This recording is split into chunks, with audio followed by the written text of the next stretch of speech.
Mongol Sri ឆ្នាំ05អសឡើងស្អាតត្រង់ក្រោយមានរនាំងដឹកស្រាប់សម្រាប់បងប្អូនដែលត្រូវការយកដឹក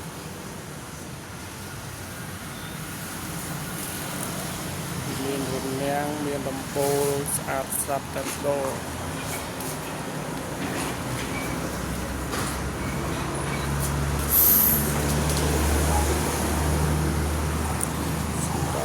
អូនដែលត្រូវការប្រភេទ Mongol Sri អាចតាក់ទងមកមើលផ្ទាល់នៅឃ្លាំងបាន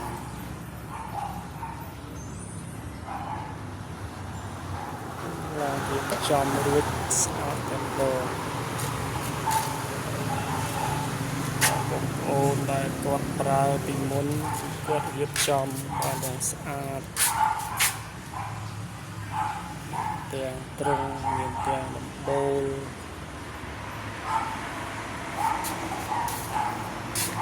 សាគាត់ត្រូវការលក់វិញអូខាងឃ្លាំងវិញខ្ញុំ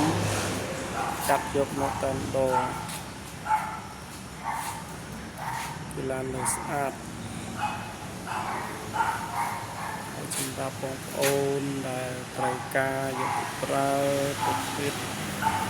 ត្រង់ប្រភេទដំបូលដូច្នេះគឺអាចតាក់ទងមកមើលបានបងប្អូនគឺមានតែមួយគ្រឿងហ្នឹងទេដែលរៀបចំបែបនេះ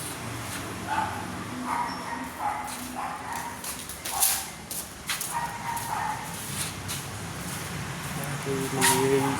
មានទេបាទជាប្រភេទឡានដែលរៀបចំដំបូលរៀបចំត្រង់បែបនេះហ្នឹងគឺមានតែមួយគ្រឿងទេនេះបើមានបងប្អូនដែលមានតម្រូវការយកទៅប្រើជាប្រភេទ Mongol Sri ហើយរៀបចំបែបនេះគឺកុំភ្លេចតាក់ទងមកបាទទៅលើឃ្លាំងតតែម្ដងហើយជាប្រភេទឡាននេះគឺនៅស្អាតបងនៅថ្មីមុខកង់ក្រោយវិញគឺនៅសំរុំឆ្នាំគឺនៅស្អាតគួរសម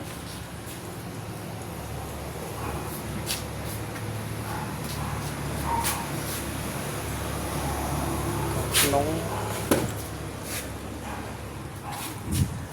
គួរសមហើយឡាននេះដែរគឺម៉ាស៊ីនស្អាត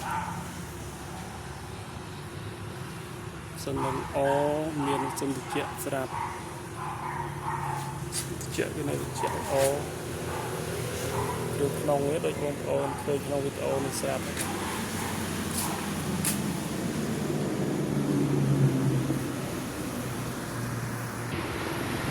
ដូចបានបញ្ជាក់យ៉ាងបាទប្រភេទឡានដែលរៀបចំបែបនេះគឺមានតាមគ្រឿងទេតាមគ្រឿងទេដែលរៀបចំបែបនេះគឺនេះសម្រាប់បងប្អូនដែលត្រូវការពីប្រើដែលប្រភេទរៀបចំបែបនេះបាទអាចចាក់តងផ្ទាល់មកមើលបាន